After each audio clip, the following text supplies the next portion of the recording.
আসসালামু আলাইকুম ওয়া রাহমাতুল্লাহি ওয়া বারাকাতুহু।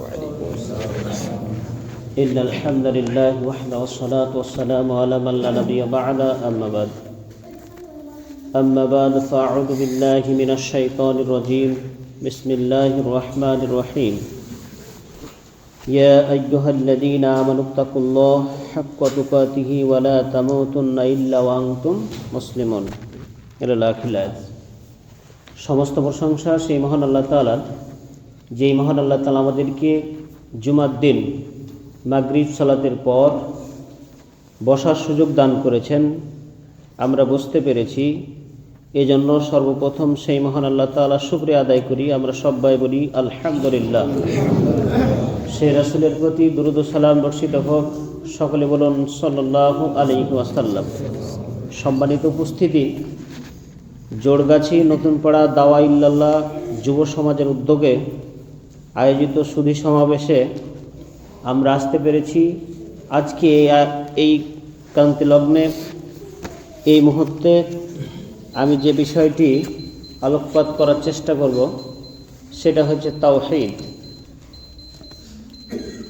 তাওহীদ এমন একটা জিনিস যেটা অত্যন্ত একটি গুরুত্বপূর্ণ বিষয়, এবং সর্বপ্রথম যেই জিনিসটির দাওয়াত দিয়েছেন সেটা হচ্ছে তাওহীদ।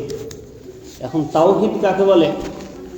তাওহীদের মূল মাদ্দা বা মূল অক্ষর হচ্ছে ওয়াও হা দাল। ওয়াও হা দাল। তাওহীদ এর অর্থ হচ্ছে একত্ববাদ। তাওহীদের অর্থ হলো একত্ববাদ বা একক। পারিভাষিক অর্থ হচ্ছে নবী করিম সাল্লাল্লাহু আলাইহি সাল্লাম,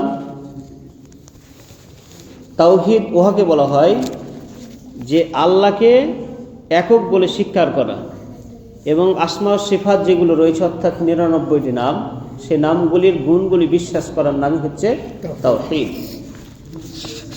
তাওহীদ এটার ৫টা সমন্বয় বা ৫টা জিনিসকে যখন আমরা একক বলে বিশ্বাস করে নিব তার নামই হচ্ছে তাওহীদ। সেই ৫টা জিনিস হচ্ছে আল খলক অর্থাৎ সৃষ্টিকর্তা। সৃষ্টিকর্তা একমাত্র আল্লাহ তাআলা। এরপরে আরেকটি রয়েছে মুলক অর্থাৎ রাজত্ব। সব কিছুর মালিক তিনি আল্লাহ, যিনি আমাদের সৃষ্টি করেছেন, একমাত্র তিনি। এরপরে তৃতীয় যে জিনিসটি সেটা হচ্ছে তাদবীর অর্থাৎ পরিচালনা। তা আমরা দ্বিতীয় নাম্বার যেটি বলা হলো সেটা হচ্ছে মুলক অর্থাৎ রাজত্ব। আমরা এখন বিশ্বাস করি যে সকল ক্ষমতার উৎস হলো জনগণ। নাউজুবিল্লাহ। অর্থাৎ আল্লাহ তাআলা বলছেন যে সকল ক্ষমতার উৎস হচ্ছে আল্লাহ তাআলা। কিন্তু এখন বর্তমানে আমরা যে ভোট নিয়ে মেতে রয়েছি তার মূল যেটা সেটা হচ্ছে সকল ক্ষমতার উৎস হলো জনগণ। তাহলে এখানেই আমাদের তাওহীদটা দূরে চলে গেল। আর যে কোনো দাওয়াত যখন দিতে গেছেন সর্বপ্রথম যেই দাওয়াতটা দিয়েছেন সেটা হচ্ছে তাওহীদের। আর তাওহীদ এত গুরুত্বপূর্ণ যে তাওহীদ থাকলেই ঈমানদার সেই ঈমানকে শক্তিশালী হয় সেটা বোঝা যাবে। তাওহীদ যার যত শক্ত তার ঈমানও হচ্ছে তত শক্ত। তাওহীদের কারণেই মুমিন, কাফের, মুশরিক এটা চেনা যায় একমাত্র তাওহীদের কারণে।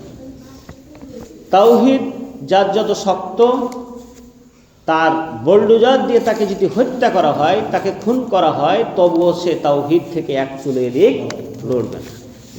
এই জন্য তাওহীদের খুব অত্যন্ত গুরুত্বপূর্ণ। আমি যে আয়াতটি তেলাওয়াত করেছি এটা হচ্ছে সূরা আলে ইমরান ১০২ নম্বর আয়াত। এখানে আল্লাহ তাআলা বলছেন ইয়া আইয়ুহাল্লাযীনা আমানু, হে ঈমানদারগণ, আমানুত্তাকুল্লাহ, তোমরা আল্লাহকে ভয় করো, হাক্কা তুকাতিহি, যেভাবে ভয় করা উচিত। তা আমরা এখানে সর্বপ্রথম যেই ডাকটা দিলেন সেটা হচ্ছে ঈমানদার, যারা মুমিন। ঈমানদারদেরকে ডাক দিয়ে বলছেন যে হে ঈমানদারগণ, তোমরা আল্লাহকে ভয় করো। তা আমরা এখানে আজকে সমাজ সংস্কারের একমাত্র পথ কোরআন ও সুন্নাহ। এর পরের আয়াতে মহান আল্লাহ তাআলা বলছেন ওয়াতাসিমু বিহাবলিল্লাহি জামিআন ওয়া লা তাফাররাকু, অর্থাৎ তোমরা কি করো, আল্লাহর রশিকে শক্ত করে, মাড়ির যে দাঁত রয়েছে সেই দাঁত দিয়ে যেমন শক্ত করে ধরা যায়, ঠিক ওইরকম তোমরা আল্লাহর রশিকে শক্ত করে ধরো। আজকের এখানে সমাজ সংস্কারের একমাত্র পথ কোরআন এবং সুন্নাহ।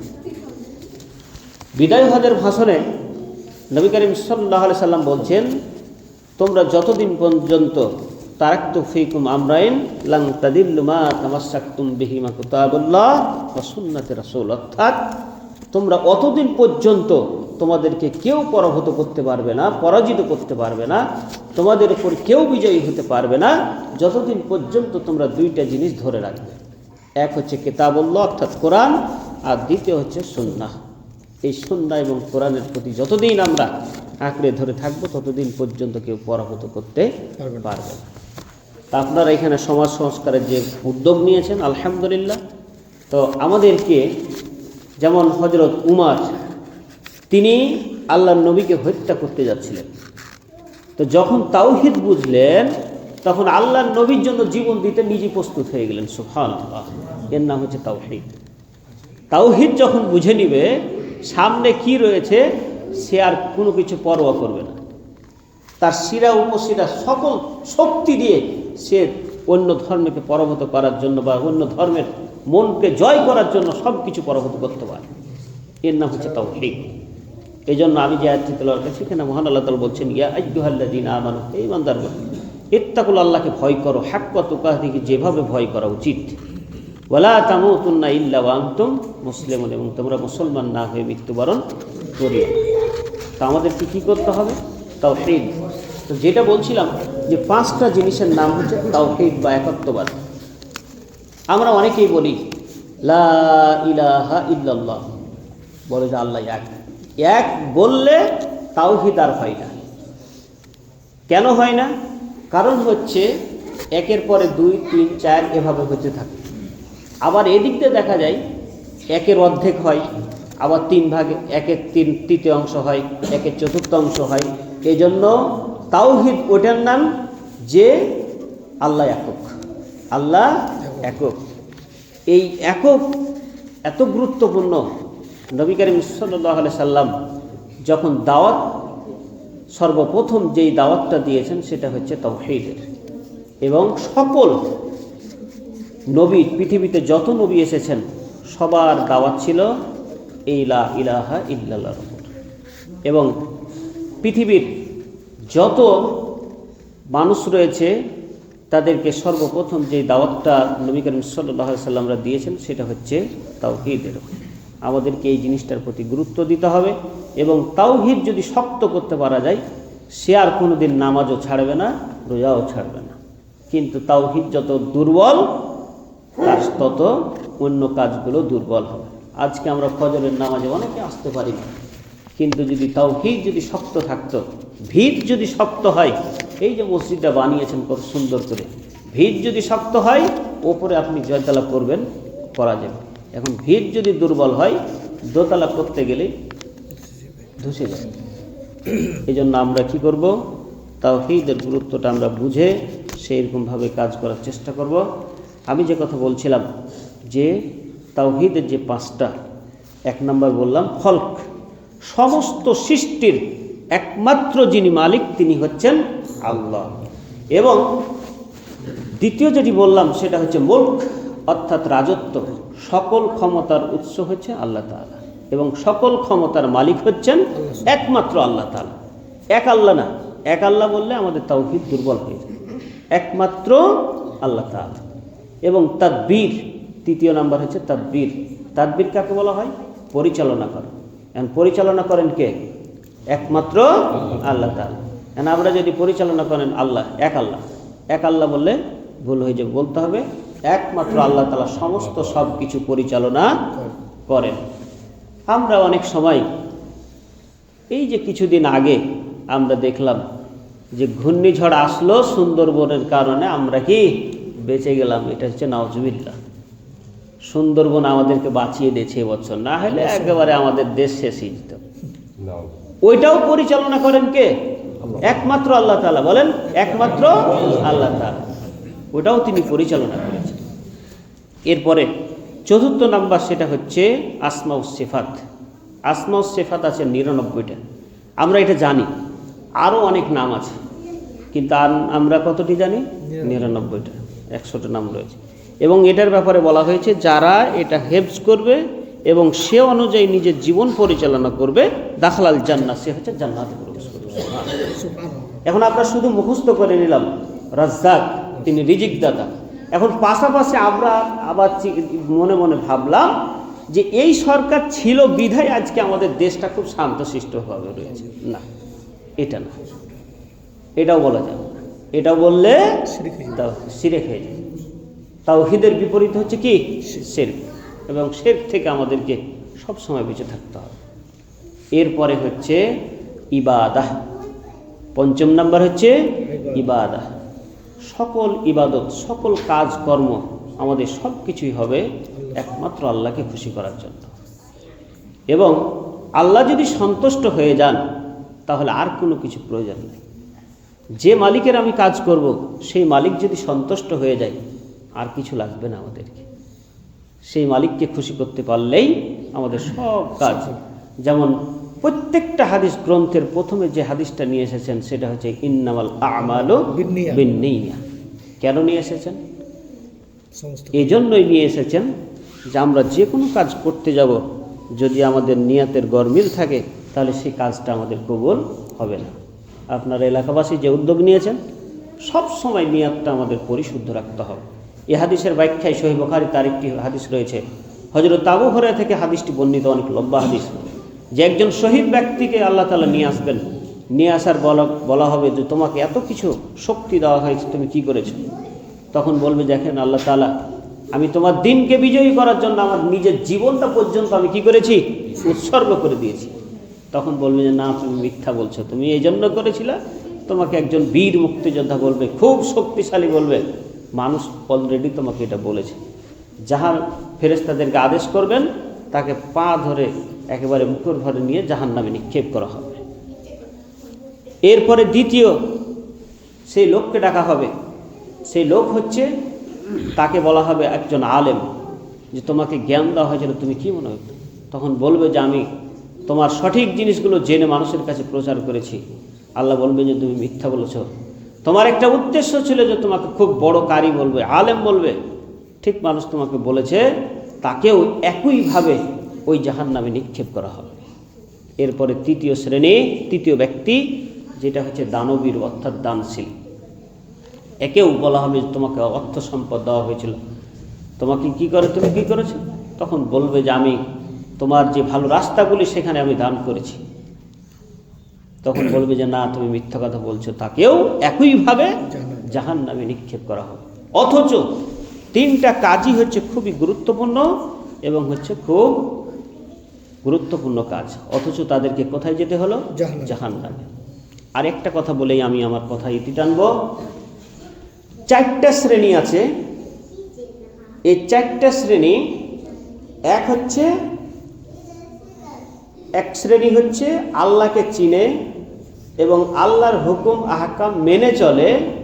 এরাই হচ্ছে আল্লাহর কাছে সর্বশ্রেষ্ঠ মানুষ। আল্লাহর কাছে সর্বশ্রেষ্ঠ মানুষ হচ্ছে যারা আল্লাহকে চিনে, আল্লাহর কথা মতো চলে, আল্লাহর হুকুম আহকামগুলি মেনে চলে। এই হচ্ছে এক প্রকার। এরা হচ্ছে সবচাইতে উত্তম মানুষ এবং সর্বশ্রেষ্ঠ মানুষ। দ্বিতীয় শ্রেণী হচ্ছে যারা আল্লাহকে চিনে কিন্তু হুকুম আহকাম বুঝে না বা জানে না, কিচ্ছুই জানে না, এরাও কিন্তু ভালো নয়। তৃতীয় শ্রেণী হচ্ছে যারা হচ্ছে আল্লাহকে চিনে না কিন্তু হুকুম আহকাম কিছু মানে, তৃতীয় শ্রেণী। চতুর্থ শ্রেণী হচ্ছে যারা কিছুই জানে না, অর্থাৎ আল্লাহ কে, আল্লাহ কি এটাও জানে না এবং তার হুকুম আহকাম এগুলি কিচ্ছুই জানে না। প্রথম নাম্বার হচ্ছে সর্বশ্রেষ্ঠ মানুষ, আর সর্বচাইতে নিকৃষ্ট মানুষ হচ্ছে যারা কিছুই জানে না। অথচ কাল কিয়ামতের মাঠে সর্বপ্রথম যে প্রশ্নটি আমাদেরকে করা হবে সেটা হচ্ছে মারিফাতুর রব, অর্থাৎ তোমার রবকে। সেখানে কিন্তু নামাজের কথা প্রথম হবে না, প্রশ্ন হবে তিন জায়গায়, এক কবরে, আরেকটা হচ্ছে হাসরের ময়দান, আর আরেকটা হচ্ছে আল্লাহর সামনে আমাদেরকে জবাব দিতে হবে। কবরের প্রথম যে প্রশ্নটা সেটা হচ্ছে মারিফাতুর রব, অর্থাৎ তোমার রবকে। কোরআনের প্রায় অর্ধেক আপনার শুধু রবেরই পরিচয় আছে। কেন? রবকে যদি চিনতে না পারি কোনো কাজই হবে না। এই জন্য কোরআনের প্রায় অর্ধেক আপনার শুধু রব। যে কোনো আয়াত পড়বেন, ইন্নাল্লাহ আলিমুম বিজাতিস সুদূর ওয়াল্লাহু আলিমুন খবীর ওয়ার রহমানুর রহিম, এইভাবে প্রতি আয়াতের প্রায় শেষ দিকে আল্লাহর পরিচয় দেওয়া হয়েছে। কেন দেওয়া হয়েছে? কারণ হচ্ছে তুমি রবকে চিনে আসো।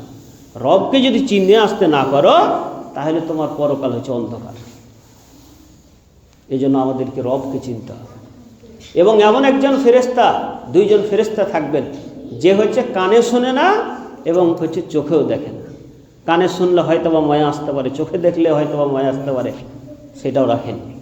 এজন্যই আল্লাহ তাআলা সূরা আল ইমরানের 102 নম্বর আয়াতে তিনি শেষখানে বলছেন, ওয়ালা তামুতুন্না ইল্লা ওয়া আনতুম মুসলিমুন, তোমরা মুসলমান না হয়ে কিন্তু মৃত্যুবরণ করিও না। এমনি আল্লাহ তাআলা বলেন। তা আমি আর কথা না বাড়িয়ে আমরা যেন কথাগুলি যেগুলি বললাম, তাওহীদের আরও অনেক কথা রয়েছে, আজকে এখানে আলোচনা করার কথা ছিল। যাই হোক, আগাম পরিকল্পনা আপনাদের সেট করা আছে, আমি জানি না। তো যাই হোক, আমি যে কথাগুলি বললাম, তাওহীদ, আল্লাহর নবী মুআজকে যখন দাওয়াতে পাঠালেন, ইয়ামানে শাসনকর্তা হিসেবে, গভর্নর হিসেবে যখন পাঠালেন, প্রথম যে দাওয়াতটা দিয়েছিলেন সেটা হচ্ছে তাওহীদের। বললেন যে তুমি ওখানে গিয়ে বলবা যে তোমরা এক আল্লাহর প্রতি কি করো, এক আল্লাহর প্রতি, একমাত্র আল্লাহর প্রতি কি করো, বিশ্বাস স্থাপন।